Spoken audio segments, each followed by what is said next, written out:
No, I didn't embezzle the company's money, I said, picking up the phone call from my father. The first thing I heard was his booming voice, making my ears ache. How on earth am I supposed to embezzle the company's money when I've retired? You're way off base, I calmly replied to my father, sensing his tone cooling somewhat. But I do know who the embezzler is, he shouted again, his flustered voice audible over the phone. Who is it? Name the criminal, my father demanded, his voice getting louder. The one who's been using the money is. I paused, mentioning the name. My father seemed caught off guard, completely speechless. My name is Henry Hawkins. I have been working in the accounting department of my father's company for 8 years now, I explained. I have a brother, Bob, who's often called Mr. Perfect due to his talent and looks. I've always been compared to Bob and lived in his shadow since childhood, I continued, reflecting on my life. Despite my efforts, my parents always favored Bob for his exceptional talent. Even when I earned achievements, they seemed overshadowed by Bob's presence. Growing up, I yearned for my parents' love, but it always seemed to elude me, I added, recounting the struggles. Eventually, I accepted that I would never match up to Bob's achievements. So, I tried to find solace in living a relatively free life away from their high expectations. However, my path was already decided. I had to join the family business. I sighed, explaining my predicament, not because of my abilities, but simply because I was a family member. Even if I was considered less competent than Bob, supporting the family business was mandatory. Initially, working in the accounting department was peaceful, I recalled, but when Bob took over as president, everything changed. It's a nuisance if you interfere in my management, he would say. I never intended to meddle. I only wanted what was best for the company. As I tried to speak up, I continued, frustration evident. Bob smirked and dismissed me, labeling me as incompetent. Incompetence gets in the way, Henry. So please leave. The phone call with my father left me conflicted. Between family expectations and my own aspirations, the tensions only seemed to grow. I was on the verge of saying a lot of things, but when I heard those words, my will to argue vanished completely. Reluctantly, I agreed to leave the company. Oh, I'm relieved you understand your own incompetence, Henry, Bob taunted as I packed my belongings. Being a CEO seems quite leisurely, doesn't it? You're the one who said I should leave, so once I do, never get involved with me again. Ha, of course I'm the one saying no to you. Don't come crying to me when you're in a financial pinch, Henry, Bob replied with a smirk. Leaving the company felt forced, but I wasn't attached to it. Instead, a strange relief washed over me knowing I could finally move on. Finding a new job took longer than expected. I suspected Bob had been pressuring related companies. Despite the difficulty and time it took, I eventually found a job that brought me satisfaction.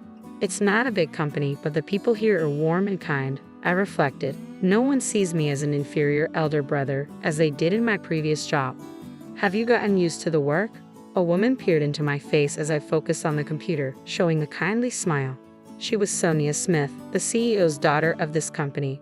Despite the stereotype of a CEO's daughter being arrogant and pampered, Sonia was nothing like that. Though clearly doted on by her father, she was considerate and caring, even showing concern for me, a newcomer. Yes, thanks to you, I replied with a smile, watching Sonia return to her seat. Thanks to Sonia's care, I began to feel more settled in my new role.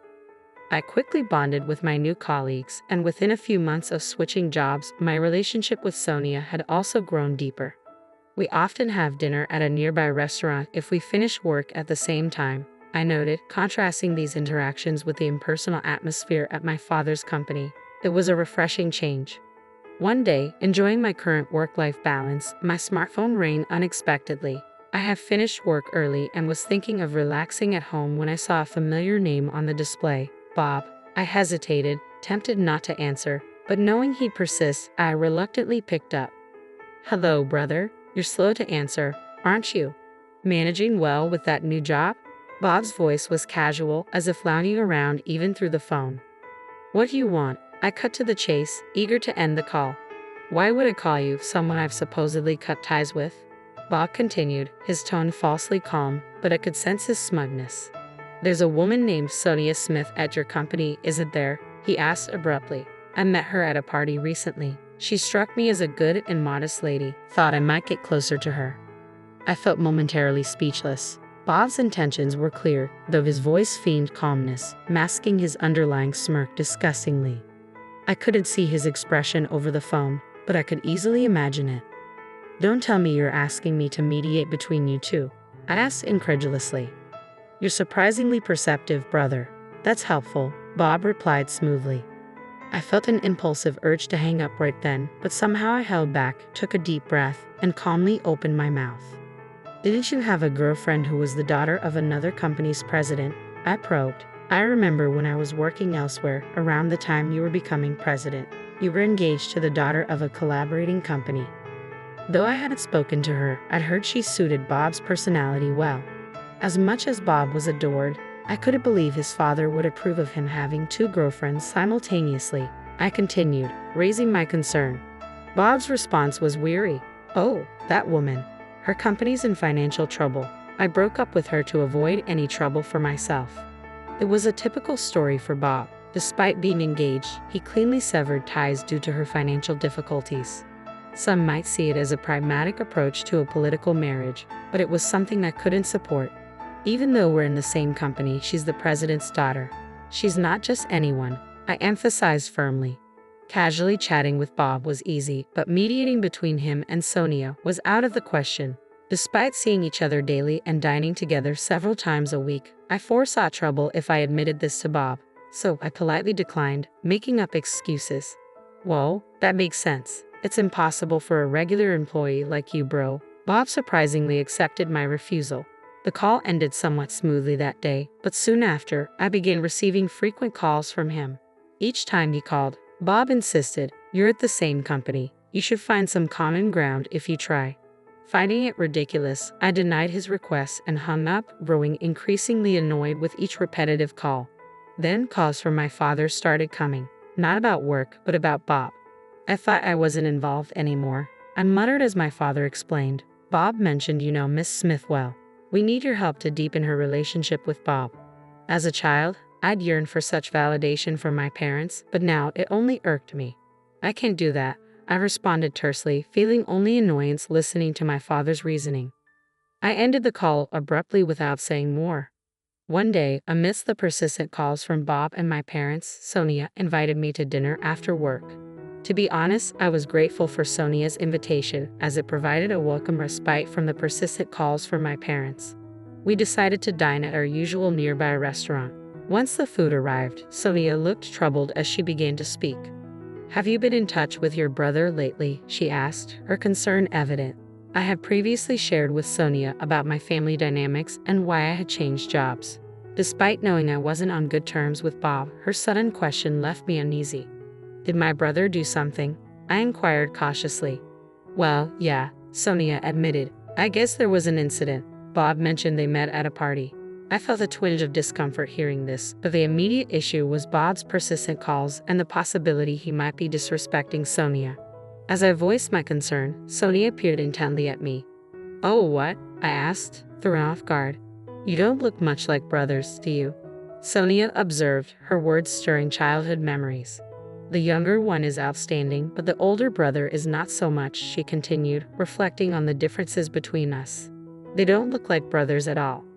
These words echoed sentiments I had heard repeatedly from various people, a reflection of the stark contrast between Bob's success and my more modest achievements. Unpleasant memories flashed through my mind, memories of similar comments from my parents and others. But I brushed them aside, focusing on Sonia's advice. "If you're open to advice," she suggested gently, "you should consider distancing yourself from Bob." I knew it wasn't my place to interfere, but I felt compelled to speak up. Since changing jobs, Sonia had been kind to me, and I didn't want her to be unhappy. That's why I spoke, but to my surprise, Sonia responded, "I feel the same way." She smiled warmly and took a sip of water. "I'm not particularly interested in getting close, but my father is concerned." "Hey, do you know a secret?" she whispered conspiratorially. I was taken aback, but I replied cautiously, "Is it related to what I know?" "Who knows? It might be a different story," she replied with a smug smile. Several weeks after our dinner together, my phone rang. It was my father. Our contacts had been sparse lately, so I assumed he was too busy to deal with me. "Hello, Dad," I can't mediate. I started, but before I could continue, he cut in sharply. That's not why I called today. Have you embezzled money from our company? His sudden accusation caught me off guard, and his yelling stunned my ears. I briefly considered shouting back, but I understood the gravity of the situation. How could I, having resigned, embezzle company money? That's a ridiculous accusation, I retorted, trying to keep my composure. Well, but my father's voice faltered, then calmed somewhat. I sighed heavily, steeling myself for what I had to say. But I know who the embezzler is. What? Who is it? My father's voice rose again, demanding the culprit's name. His authoritative tone intensified the ache in my ears, but I knew I couldn't delay any longer. It's Bob, I stated firmly. What did you say? When I uttered Bob's name, my father was completely speechless, caught off guard as if he hadn't anticipated this at all. It's not surprising he chose the younger son, Bob, who is more competent, to be the CEO of the company. I began, reflecting on the situation, but I never expected that Bob would be embezzling company funds. I had become aware of this while still working in the accounting department. Initially, the amounts were small, easily overlooked, but they grew bolder over time. Before I knew it, a substantial sum had been embezzled, and the only person who could have done it was Bob, now CEO. There's no future for the company at this rate, I thought grimly. It's on the brink of collapse. Bob must have realized that I knew about his embezzlement, which is why he forced me to quit abruptly. I continued, anticipating my father's disbelief. If you look at the accounting documents I left, it'll become clear. Do you want to see the evidence I've gathered? I'm prepared to sever ties, but I kept copies of everything for a reason. My father, who moments ago had said he couldn't believe it, fell silent at my words. But that's not all, I pressed on. The money he embezzled is being used for an affair with a married woman. A married woman? My father's voice shifted from surprise to utter exhaustion. This was news to me as well, I admitted. Sonia told me about it during one of our dinners together. The CEO, who cares deeply for his daughter, found out and is furious with Bob, especially since he's always around Sonia. At this rate, the company is headed towards bankruptcy, I concluded, knowing this was likely the first time my father was hearing the full extent of the situation. I heard a weak voice from my father, and I listened silently as he spoke. Can you help me out with some funds? Can you talk to the president of your company for me? If we can form a partnership with the Smith Group, we can turn our company around. He sounded as if he had just come up with a brilliant idea. In reality, I knew that partnering with the Smith Group was likely the only way to save our struggling company. Yet as my father asked for help over the phone for the first time, I felt an overwhelming sense of indifference. I'm sorry, but I can't, I replied calmly. I've already severed ties with all of you. What? My father's voice rose in disbelief, but I ended the call before he could finish his sentence. After that, my father and Bob called me repeatedly, but I blocked their numbers, finally freeing myself from the constraints of my family. It felt even more liberating than I had imagined. In the end, Bob went bankrupt not long after. He was left with debts, and my parents, who had always treated me as incompetent, were now being pursued for repayment. Do you ever worry about your family? Sonia asked curiously as we shared a pasta dinner after work. Since that incident, I felt closer to Sonia than ever. We spent almost every day together now, and I knew I needed to gather courage soon. No, I'm fine, I replied with relief. I'm relieved to hear that, Sonia said with a smile. I'm really glad you're nothing like your brother. What do you mean by that? I asked, pausing to drink some water. It means you're not like him, Sonia replied with a mischievous grin. Realizing that her words no longer hurt me, I was pleasantly surprised. It's a secret, she laughed happily. Watching Sonia like that, I felt an even stronger desire to spend more time with her to protect my current company and Sonia. With that thought, I made a firm resolve to continue working hard.